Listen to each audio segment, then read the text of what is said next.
My name is Margaret Lindqvist. I'm 61 years old. I own a small artisan bakery in Astoria, Oregon, a fishing town at the mouth of the Columbia River where the wind comes off the water cold enough to make your eyes water by November. I bake sourdough, rye, cardamom buns, and a dense brown bread. My Swedish grandmother taught my mother, who taught me. I have 2 grown daughters and 1 grandson named Eli, who is 4 years old and thinks I am made of flour. I have been a widow for 9 years. I open the bakery at 5 in the morning, 6 days a week. If you've ever trusted someone for 20 years and then watched them try to take from you the one thing they helped you build, like and subscribe. This story isn't loud, it isn't dramatic. There's no shouting, no slammed doors, no public confrontation. There's just a woman my age, a notebook, and 3 weeks of very careful baking. By the end, I owned my bakery again. She owned nothing. And no one in town except the 2 of us ever knew exactly what happened. I should tell you about Diane first, because without Diane, this story doesn't exist. Diane Halverson has been my best friend since 1998. We met at a community fundraiser for the local library when my older daughter was 9. Diane had just moved to Astoria from Boise with her husband and her own 2 girls, and she didn't know anyone. I noticed her standing alone by the lemonade table, and I went over and introduced myself. By the end of 2 years, we were the kind of friends who could sit in the same room reading separate books and feel like we were having a conversation. When my husband Eric died in a fishing accident on the Columbia Bar in 2016, Diane was the second person I called, after my daughters. She drove to my house in her pajamas at 4 in the morning. She stayed for 3 days. She just sat. People who can sit with you in grief without trying to fix it are rare. Diane was one. A year after Eric died, I was a mess. The bakery was failing because I couldn't focus. I'd shown up one morning and burned an entire batch of sourdough because I'd been crying in the back office. I was 61, alone, and I didn't know if I had the strength to keep the business going by myself. Diane sat across from me at my kitchen table one night and said, "Margaret, let me help you. I'll come in 3 days a week. I'll handle the front of house, the orders, the books. You stay in the back and bake. That's what you love. That's what saves you." I cried. I agreed. 2 weeks later, she started. I want to be clear here. Diane is a smart woman. She'd run a small bookkeeping business in Boise before her family moved. She knew her way around a spreadsheet. The bakery had been bleeding money for almost a year because I'd been too distracted to manage it properly. Within 3 months of Diane joining, our numbers came back. Within a year, I gave her a 20% ownership stake in the business. It seemed obvious to me. She'd saved it. She'd saved me. We were partners. She didn't even ask for it. I offered. My lawyer wrote up the paperwork and we signed it across my kitchen table with a French press of coffee between us. For the next 6 years, we worked side by side. She handled the customers, the vendors, the books. I baked. We had our routines. On Monday mornings, I'd come in at 4:30 to start the sourdough levain, and she'd arrive at 6:30 with 2 coffees from the kiosk on Marine Drive. We'd sit in the back office for 15 minutes and review the week. She had a black leather notebook she carried everywhere. She'd write things down in it during our meetings. I never saw what she wrote. I never had a reason to. The trouble started about 18 months ago, though I didn't know it was trouble at the time. Diane began making small comments about expansion. She'd say things like, "Margaret, we could open a second location in Seaside. We'd double our income in 2 years." Or, "Margaret, we should be selling wholesale to those new restaurants in Cannon Beach. They keep asking." I'd listen. I'd nod. I'd say I'd think about it. And then I wouldn't think about it because I didn't want to expand. I was 60 years old. I had a grandson who was getting old enough to come into the bakery and stand on a stool and help me shape rolls. I had a small life I loved. Diane interpreted my silence as something other than what it was. She kept bringing it up. By last winter, the expansion conversations had become almost weekly. She'd email me articles about successful artisan bakeries that had scaled up. I was kind about it. I'd say, "I'm just not ready, Diane." She'd say, Of course. I just want you to know. The option is there." Then she'd let it rest for a week. And then she'd start again.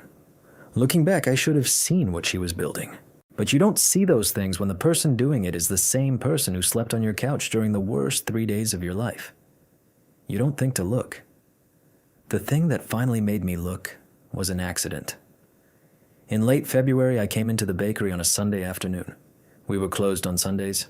I'd forgotten my reading glasses and I was supposed to drive to Portland that evening for my granddaughter's recital. I let myself in through the back, walked through the kitchen, and went into the front office to grab my glasses from the desk. The desk was Diane's. Mine was in the back, where the flour was. As I reached for my glasses, my elbow knocked over a small stack of papers and one of them slid out onto the floor. I bent down to pick it up. It was a one-page document on the letterhead of a law firm in Portland I'd never heard of. The subject line read, Buyout Structure, M. Lindqvist. Below it were 3 numbered paragraphs. I will not tell you exactly what they said. The document was a draft strategy for forcing me out of my own bakery. It outlined how Diane, as a 20% owner, could use Oregon partnership statutes to compel a buyout if I refused to expand. It mentioned a specific clause in our original partnership agreement that I had not understood when I signed it, and that I had not had my own lawyer review independently because I'd trusted hers. The document estimated that if she pursued the strategy, she could acquire my 80% for roughly 40 cents on the dollar within 18 months. I stood there in my own bakery on a Sunday afternoon and read this document twice. Then I read it a third time. I did not feel angry. I felt very tired. The kind of tired that has nothing to do with sleep. I put the document back exactly where it had been on the floor. I picked up my reading glasses. I left through the back door. I drove to Portland for the recital. I sat next to my daughter and clapped at the right times and went out to dinner afterward and didn't say a single word about what I'd seen. On the drive home that night, in the dark, I started thinking. I want to tell you about my thinking, because it's the heart of this story. I had 3 choices, the way I saw them. First choice, confront Diane immediately. The problem was that she would lie. She'd say it was just exploratory. She'd cry. I'd want to believe her. And in 6 months, she'd try the same thing in a quieter way. Second choice, hire my own lawyer and fight her in court.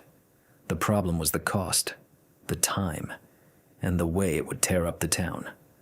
Astoria has 9,000 people. Everyone would know. My customers would have to choose sides. It would end Diane, and it would also damage the bakery and damage me. Third choice, the choice I picked. I would handle this myself, quietly, with the only tools I had.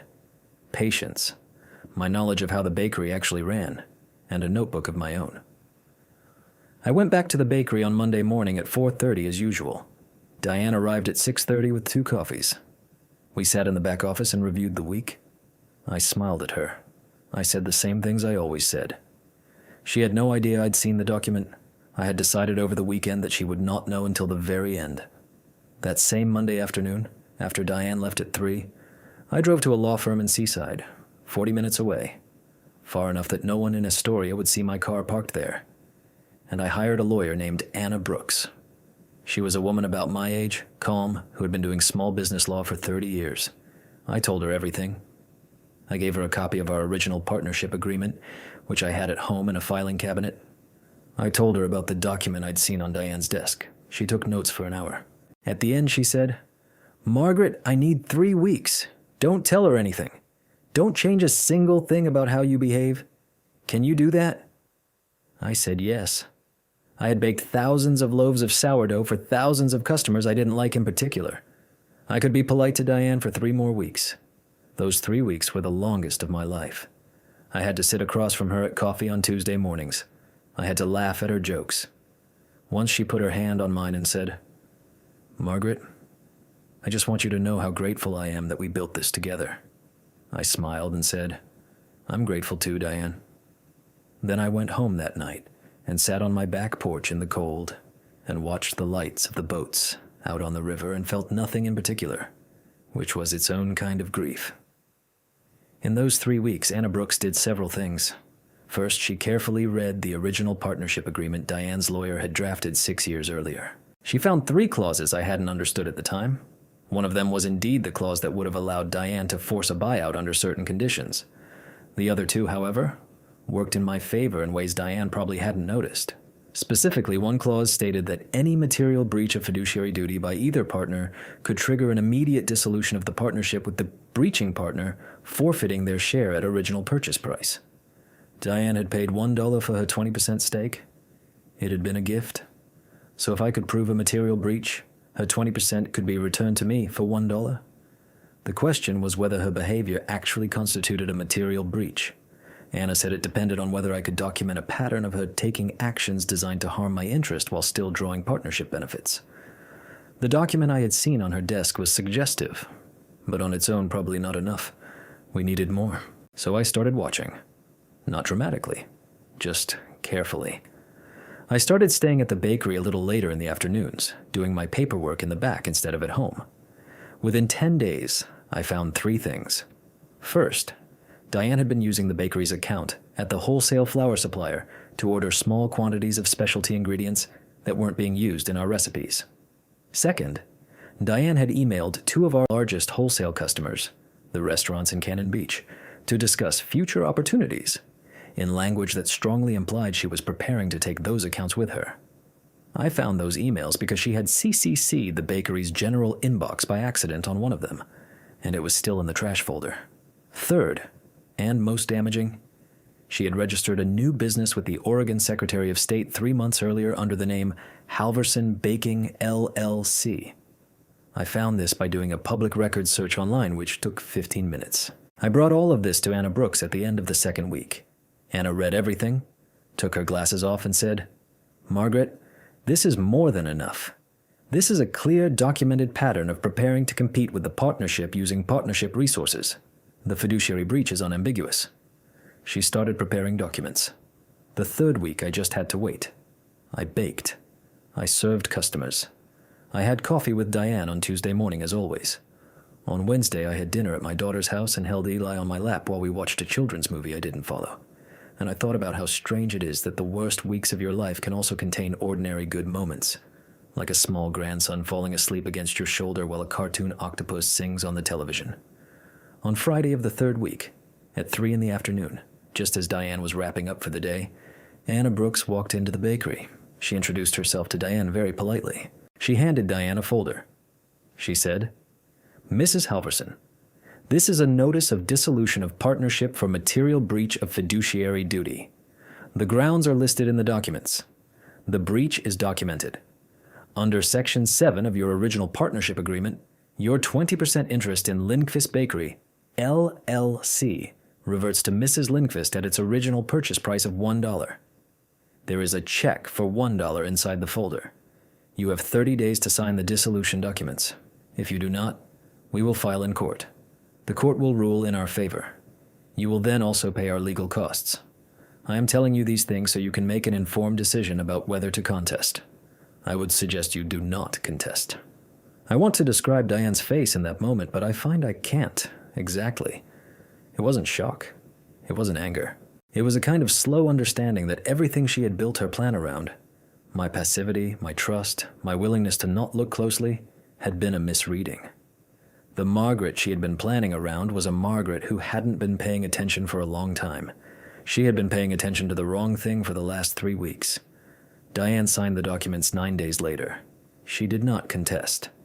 I do not know if she sought her own legal advice. I do not know what she told her husband or her daughters. Her business, Halverson Baking LLC, was dissolved within a month. She left Astoria 3 months later. I heard through a mutual friend that she moved to Bend, on the other side of the state. We have not spoken since. I want to tell you what I felt the day she walked out of the bakery for the last time, because it's not what I expected. I did not feel triumph. I did not feel relief. I felt an enormous, hollow sadness. I'd lost my best friend of 20 years. The fact that she had been preparing to take my bakery did not erase the 20 years. It just made the 20 years sit differently in my memory. I had to grieve a friendship that had been real, even though it had ended in a way that was not. I cried in the back office for almost an hour after she left. I run the bakery alone now with 2 part-time employees I hired in the spring. Sophia handles the front of house 3 days a week. She's 26 and reminds me of who I might have been if I'd grown up with more confidence. Otto comes in early to help with the dough. He's 70 and used to be a fisherman with my husband Eric. He doesn't say much. We work well together. I've not replaced Diane. I do not have a partner. I'm not looking for one. I think about her sometimes when I'm shaping the rolls at 5 in the morning, when the bakery is quiet and the streetlights are still on outside. I do not hate her. I think she had her own quiet desperation that I did not see, because I assumed our friendship meant I saw all of her. That was my mistake. You do not see all of anyone, even people you love. You see what they show you, and you fill in the rest with what you hope is true. If you are listening to this, and you have a friend, a partner, a colleague who has been with you for a very long time, I'm not going to tell you to start suspecting them. That would be a terrible lesson to take from this. Most people who have been with you a long time are not planning to harm you, but I will tell you this. Read the documents you sign. Read all of them.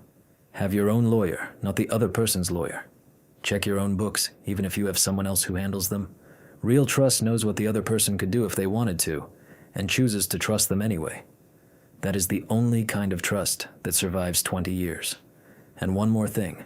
If you ever find yourself sitting on the floor of your own office or your own bakery or your own life, holding a piece of paper that tells you the person you loved most has been working against you, do not act in that moment. Take the long way home. Sit with what you've seen for a day or two before you respond. The first impulse is almost always the wrong impulse. The second one, the slower one, the one that arrives after you've slept on it, is usually the one that saves your life. I am still in Astoria. The bakery is still here. The cardamom buns are still selling out by 10 in the morning on Saturdays. Eli is starting kindergarten next September. I have started teaching him how to braid challah on the days my daughter brings him by. He is patient for a 4-year-old. He concentrates with his whole face. I watch him, and I think about what my grandmother taught my mother, who taught me. And I think the most important thing I can teach him is not the bread. It's how to keep his eyes open while still keeping his heart open. Those two things are harder to do together than people admit. If this story resonated with you, like and subscribe. I'm not a writer, I'm a baker. I'm a woman who paid attention slightly too late and acted just barely in time.